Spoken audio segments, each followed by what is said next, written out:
Meu vestido de noiva estava pendurado atrás da porta do quarto do hotel, coberto por um plástico fino que fazia um barulho irritante sempre que o ar-condicionado ligava. Eu observava aquele branco imóvel enquanto mexia o café frio com um palito de madeira, sentada na beirada da cama, ainda de hobby. O cheiro de café queimado misturado com produto de limpeza me deixava levemente enjoada. Meu nome é Gabriele.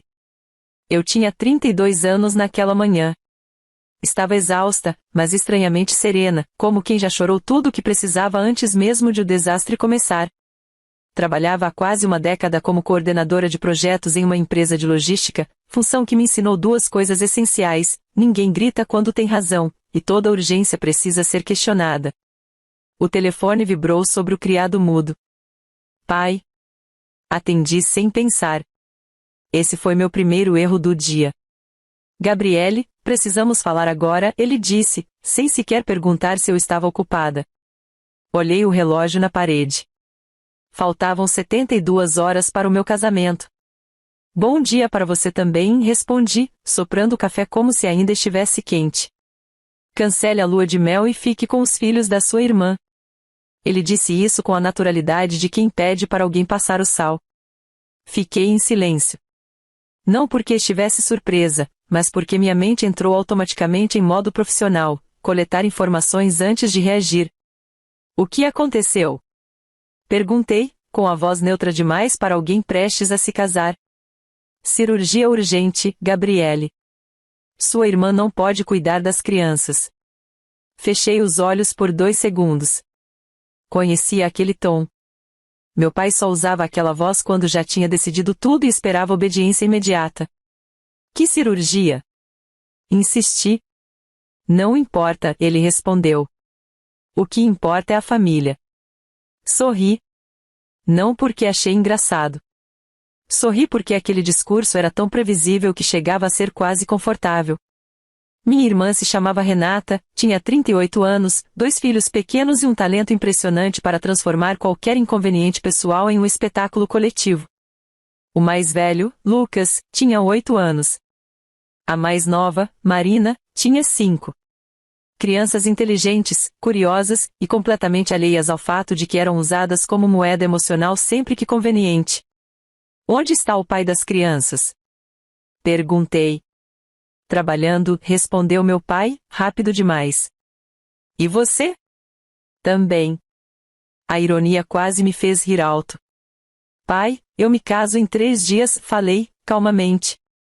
Tenho uma lua de mel paga, reservas feitas, férias aprovadas, tudo organizado há meses.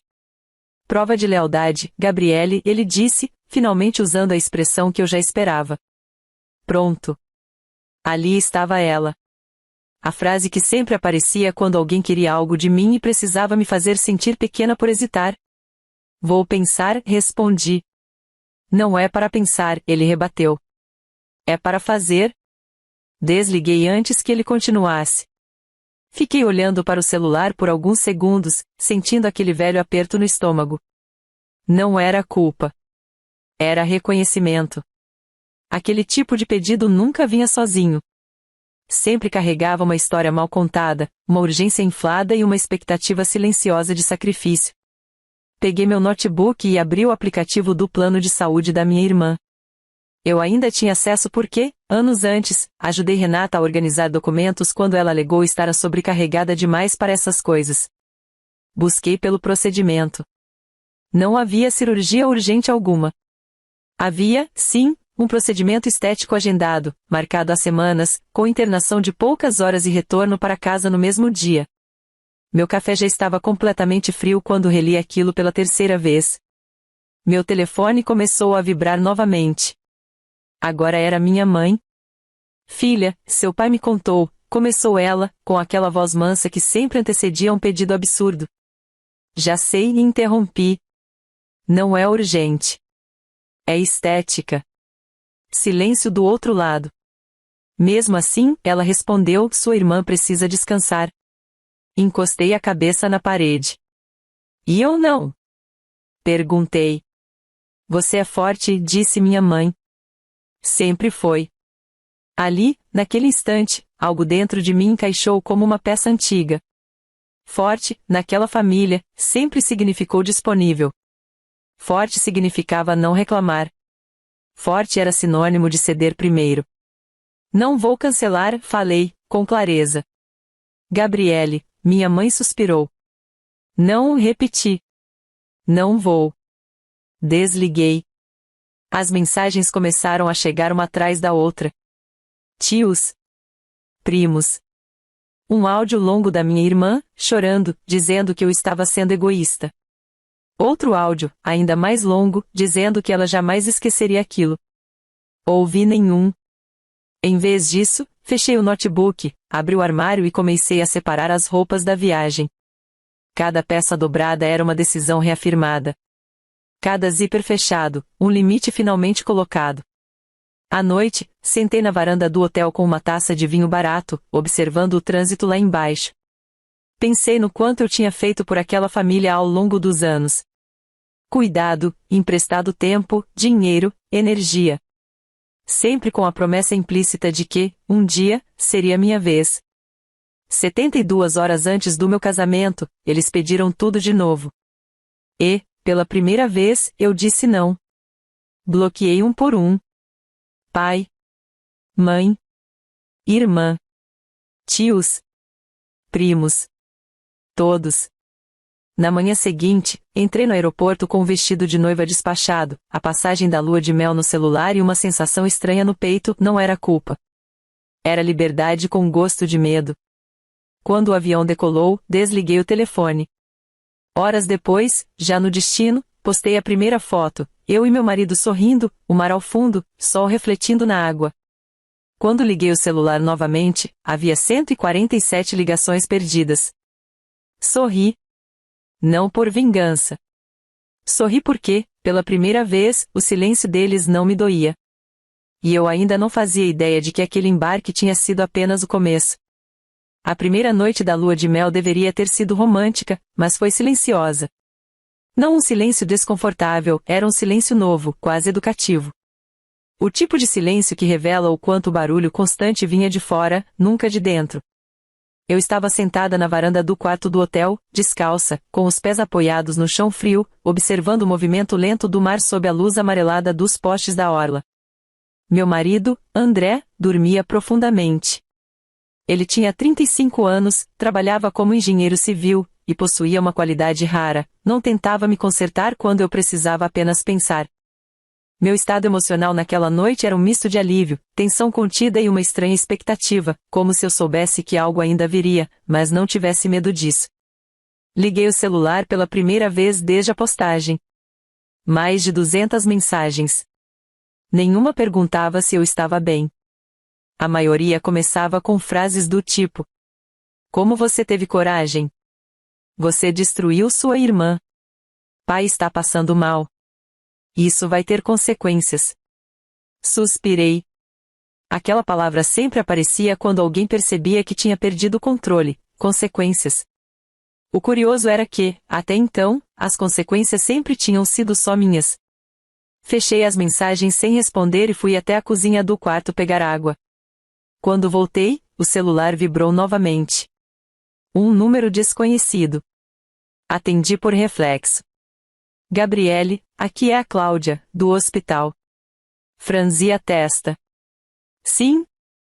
Estou ligando porque houve uma confusão envolvendo sua irmã, Renata. Ela informou que você ficaria responsável pelas crianças durante o procedimento dela. Apoiei o copo na mesa devagar. Não autorizei isso, respondi. Pois é, Cláudia fez uma pausa curta, profissional demais para ser curiosa. Ela alegou que você cancelaria uma viagem importante. Sorri. Um sorriso curto, sem humor. Ela alegou errado. Do outro lado da linha, ouvi o som de teclas sendo pressionadas. Entendi. Bom, ela realizou o procedimento mesmo assim. Recebeu alta no mesmo dia.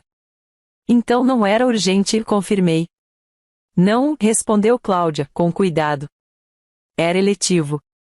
Agradeci, desliguei e fiquei olhando para o celular como se ele tivesse acabado de me mostrar algo que eu já sabia, mas precisava ouvir de fora. Na manhã seguinte, acordei com o sol atravessando as cortinas e André preparando café. Ele me observava com aquele olhar atento que não julga. Quer falar sobre isso? Perguntou. Quero entender até onde isso vai, respondi. Não demorou. Ainda no café da manhã, recebi um e-mail da minha mãe. Um e-mail longo. Dramático. Cheio de frases cuidadosamente escolhidas para parecerem calmas enquanto acusavam. Ela dizia que Renata estava muito fragilizada. Que as crianças tinham ficado confusas. Que meu pai não dormia. Que a família inteira estava envergonhada. Nenhuma linha mencionava o fato de terem mentido. Nenhuma. No fim do e-mail, havia um pedido direto. Quando você voltar, precisamos conversar sobre o apartamento. Aquela frase me fez rir alto. André levantou os olhos, surpreso. O que foi? Perguntou. Eles finalmente chegaram no ponto real, respondi. O apartamento era um assunto antigo. Um imóvel pequeno, mas bem localizado, que eu havia comprado anos antes, com economias próprias e um financiamento longo. Durante um período difícil da minha família, eu permiti que meus pais morassem lá temporariamente. Temporariamente, naquela família, era um conceito elástico. Com o tempo, eles passaram a tratar o apartamento como extensão da casa deles. Meu pai já tinha até feito orçamento para reformas sem me consultar. Agora, claramente, a recusa da lua de mel tinha despertado algo perigoso, a percepção de que eu não era mais previsível. No terceiro dia da viagem, recebi uma ligação de um corretor. Gabriele, bom dia. Estou ligando a pedido do seu pai. Ele comentou que vocês pretendem vender o apartamento. Segurei o telefone com firmeza. Ele comentou errado. Ah, o corretor pigarreou. Ele parecia bem certo disso.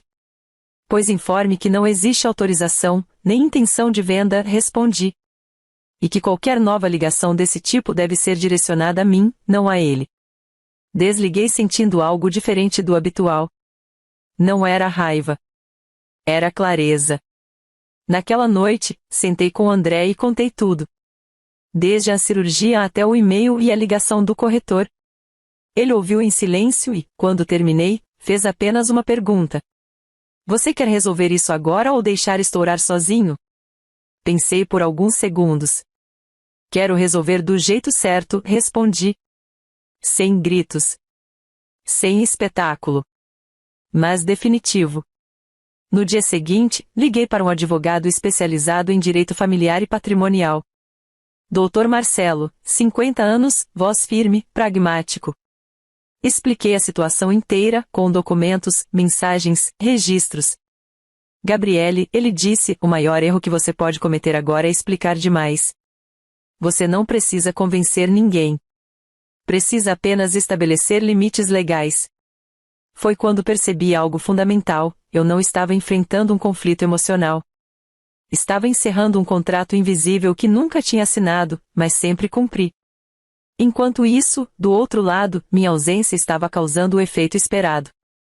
Minha irmã postou fotos da recuperação, sorrindo, cheia de curativos perfeitamente alinhados, acompanhadas de legendas sobre abandono e decepção. Me marcou. Me citou. Me expôs. Parentes comentavam com frases ensaiadas. Eu não respondi. Cada postagem dela, cada exagero, cada encenação pública era mais uma prova documentada de algo simples, ela precisava de plateia para existir. Na sexta noite da lua de mel, meu pai tentou contato por um número novo. Você passou dos limites, ele disse, sem cumprimentar. Não respondi. Eu os desenhei. Silêncio. Você vai voltar, ele insistiu. E isso vai ser resolvido. Olhei para o mar mais uma vez, respirando fundo. Vai sim, concordei. Mas não do jeito que você imagina. Desliguei. Naquele momento, eu sabia, a cirurgia não tinha sido conflito. A viagem não tinha sido problema. O bloqueio não tinha sido o golpe final. O que realmente estava acontecendo era mais profundo. Eu tinha saído do papel que eles escreveram para mim. E pessoas assim nunca lidam bem quando o roteiro muda. Voltei da lua de mel numa terça-feira cinzenta, com o céu pesado e uma sensação estranha de retorno a um território conhecido, mas agora visto de outro ângulo. O aeroporto estava barulhento, gente correndo, malas batendo no chão, anúncios ecoando. Eu caminhava ao lado de André com passos firmes, embora por dentro estivesse alerta, lúcida e emocionalmente preparada para confronto. Não havia mais ingenuidade em mim. Pegamos um táxi direto para casa. O apartamento em que eu morava com André era pequeno, funcional, escolhido justamente para ser um espaço nosso, sem interferências externas. Enquanto ele descarregava as malas, meu celular vibrou. Uma notificação do aplicativo do condomínio do outro apartamento. O apartamento dos meus pais. Solicitação de acesso para prestador de serviço. Sorri. Eles são rápidos, murmurei. O que foi? André perguntou. Tentaram começar a reforma, respondi. Subi direto para o escritório improvisado. Abri o notebook e entrei no sistema do condomínio. Lá estava o pedido: pintura geral, troca de portas internas, adequações estruturais. Tudo isso sem uma única assinatura minha. Liguei para a administradora do prédio. Bom dia, aqui é a Gabriele, proprietária da unidade, falei, com a voz calma. Quero registrar que nenhum prestador de serviço está autorizado a entrar no imóvel. Entendido, respondeu a mulher, imediatamente. Houve uma tentativa agora de manhã, mas barramos. Obrigada, finalizei. Não era raiva o que eu sentia. Era quase fascínio. Eles realmente acreditavam que ainda mandavam. Naquela tarde, recebi a primeira notificação formal. Um e-mail do meu pai, copiado para parentes próximos. Um texto longo, cheio de frases como ingratidão, desconstrução da família e abandono emocional. No meio do texto, a frase-chave. Você sempre soube que aquele apartamento era para nos dar segurança. Li 2 vezes. Depois, ri. Aquele apartamento nunca tinha sido promessa. Nunca foi herança. Nunca foi segurança compartilhada. Sempre foi meu. Mas, com o tempo, a repetição daquela ideia tinha criado uma narrativa paralela, onde meus bens eram tratados como extensão natural das necessidades alheias. Respondi apenas para ele. Curta. Objetiva. Não houve acordo, doação ou promessa. O imóvel é de minha propriedade exclusiva. Qualquer tentativa de decisão sem minha autorização será tratada legalmente. Enviei. 10 minutos depois, o telefone tocou. Minha mãe. Você virou uma pessoa fria, ela disse, sem rodeios. Não respondi. Eu virei uma pessoa clara. Você sabe que seu pai está se sentindo humilhado. Ele tentou vender um imóvel que não é dele, falei. Isso não é humilhação. É consequência. Silêncio. Renata está sofrendo, minha mãe insistiu. Renata se recuperou de uma cirurgia estética e teve alta no mesmo dia, respondi. Se isso é sofrimento, é muito bem administrado. Desliguei. No dia seguinte, fui pessoalmente ao apartamento. Levei André comigo. Não por proteção física, mas por testemunho emocional. Eu precisava que alguém visse aquilo comigo, para que não parecesse exagero da minha cabeça. Quando abrimos a porta, encontrei móveis rearranjados, caixas empilhadas, e uma pasta de documentos aberta sobre a mesa da sala. Meu pai estava lá. Você não avisou que vinha, ele disse. Eu sou a dona, respondi. Não preciso avisar. Ele respirou fundo, inflando o peito como sempre fazia antes de um discurso. Nós precisamos conversar como adultos. Concordo, falei. Comece explicando por que chamou um corretor. Ele hesitou. Só um segundo. Mas foi suficiente. Era uma possibilidade, respondeu. Para o bem da família. Para qual família? Perguntei. Porque a minha não foi consultada. Minha mãe apareceu no corredor, visivelmente nervosa. Renata não estava ali. Covardia estratégica. Ela preferia agir à distância. Você está criando um problema desnecessário, minha mãe disse. Sempre fizemos tudo juntos. Não corrigi. Vocês decidiram. Eu executei. Abri a pasta sobre a mesa. Dentro, havia cópias do contrato de financiamento, anotações feitas à mão, até um rascunho de procuração que eu nunca tinha assinado. Meu estômago gelou. Isso aqui, falei, apontando, ultrapassa qualquer limite. Meu pai fechou o rosto. Era só uma formalidade. Formalidade é papel assinado, respondi. Isso aqui é tentativa de controle. Foi nesse momento que algo mudou. Não neles. Em mim. Eu não estava mais explicando. Estava encerrando. Vocês têm 30 dias para desocupar o apartamento, falei, calmamente. A administradora será informada hoje. Qualquer resistência será tratada por vias legais. Minha mãe começou a chorar. Um choro limpo, ensaiado, conhecido. Você vai nos colocar na rua? Não, respondi. Vocês vão sair de um imóvel que nunca foi de vocês. Meu pai me encarava como se eu fosse uma estranha. Quem você pensa que é? Ele perguntou. Sorri. Não de deboche. De constatação. A pessoa que paga. A pessoa que decidiu. A pessoa que cansou. Saímos sem discutir mais. No elevador, André segurou minha mão. Você foi firme, disse. Eu fui justa, respondi. A diferença é que eles nunca aprenderam a lidar com isso. Nos dias seguintes, a reação foi previsível. Tentaram me isolar socialmente. Parentes pararam de falar comigo. Outros começaram a mandar mensagens vagas, pedindo a paz. Renata fez uma publicação longa, insinuando que eu havia expulsado a meus próprios pais. Comentários choveram. Alguns contra mim. Outros em dúvida. Eu não respondi. Em vez disso, o advogado protocolou oficialmente a notificação. Tudo documentado. Tudo limpo. Tudo sem escândalo. Foi então que aconteceu algo inesperado. Um primo distante, Eduardo, me ligou. Sempre quieto, sempre observador. Gabriele, ele disse, você não é a primeira. Como assim? Perguntei. Eles fizeram algo parecido comigo anos atrás. Só que eu cedi. Fechei os olhos. E como terminou? Mal, ele respondeu. Mas ver você fazer diferente, foi libertador. Desliguei sentindo algo novo, não vitória, mas início de impacto.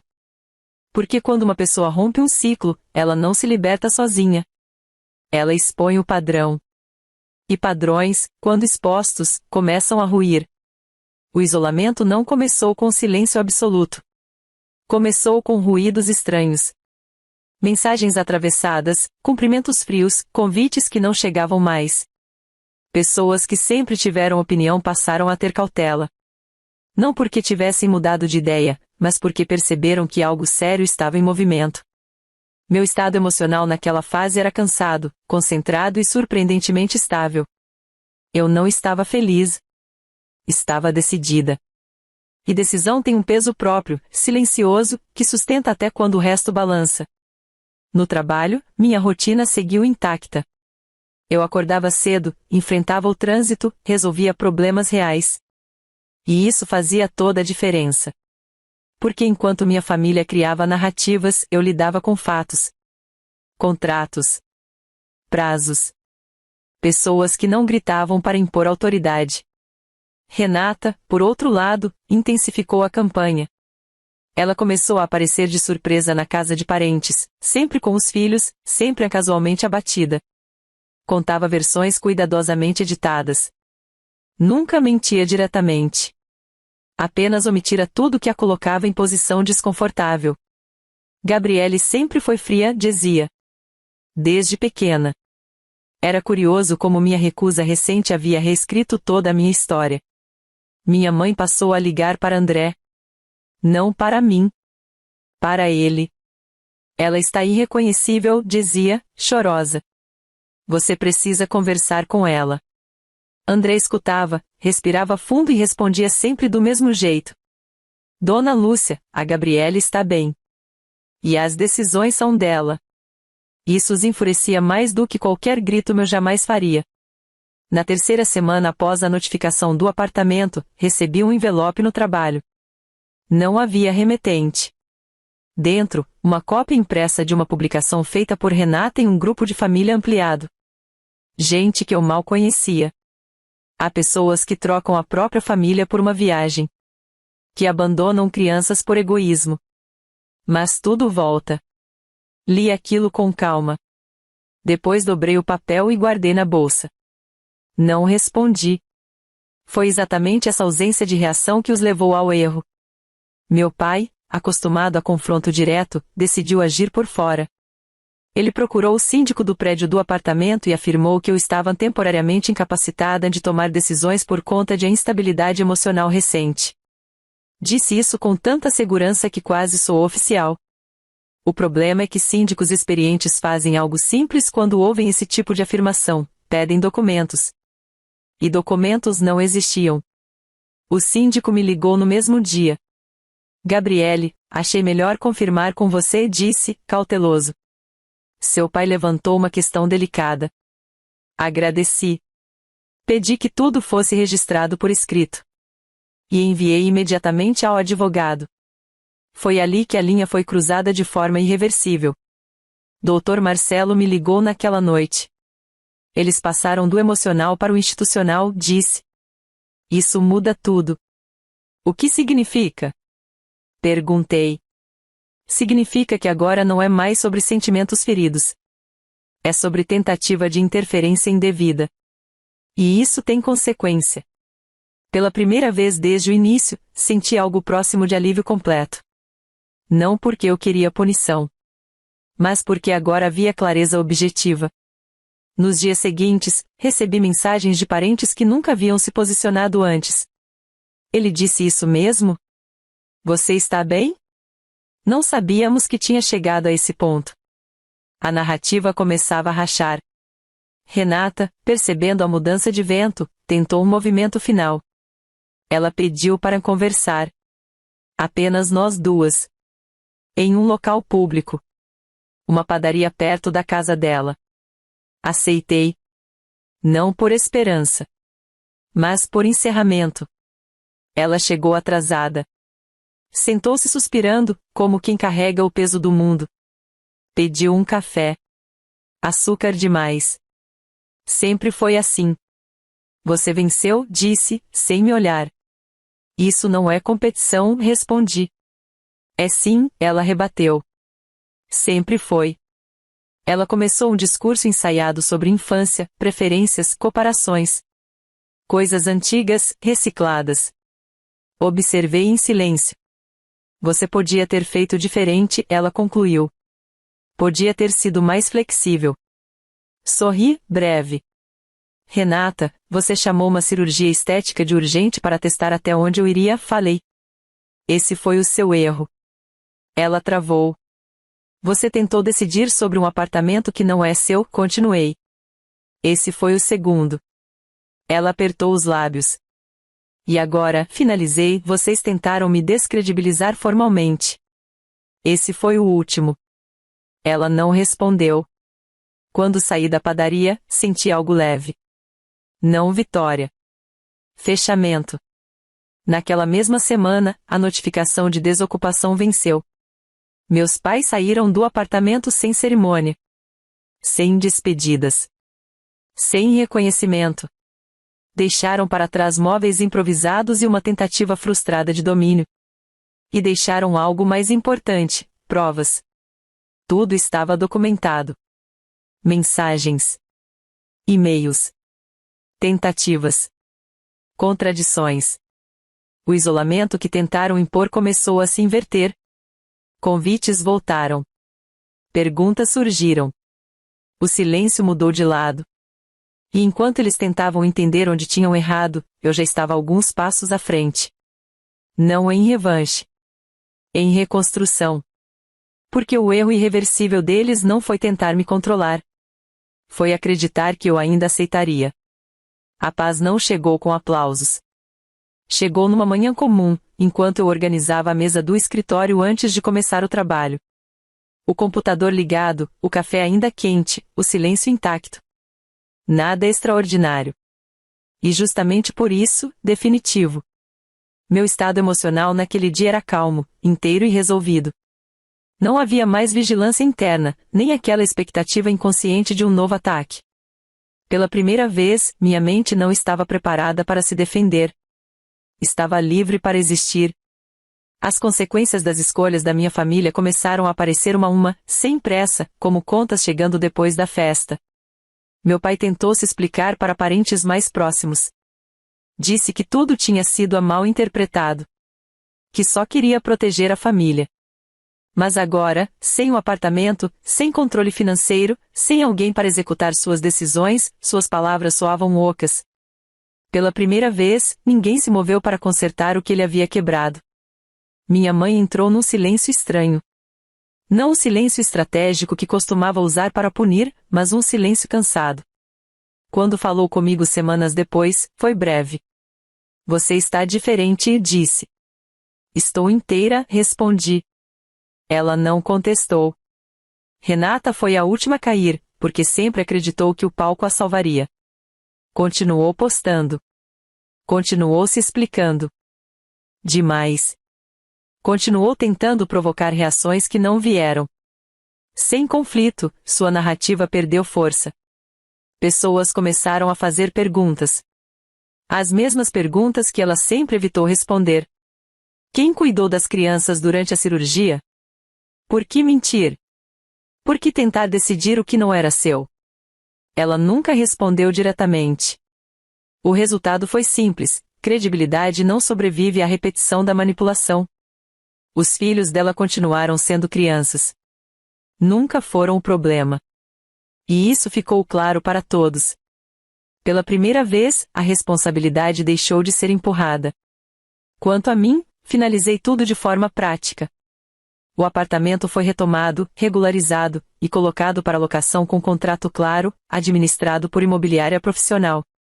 O dinheiro passou a compor um fundo separado, com finalidade definida, segurança, não resgate emocional.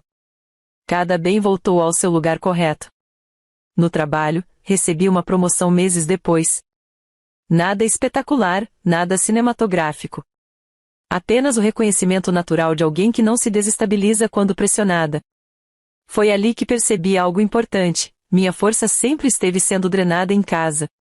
Quando isso cessou, sobrou competência. Com André, nossa relação se aprofundou.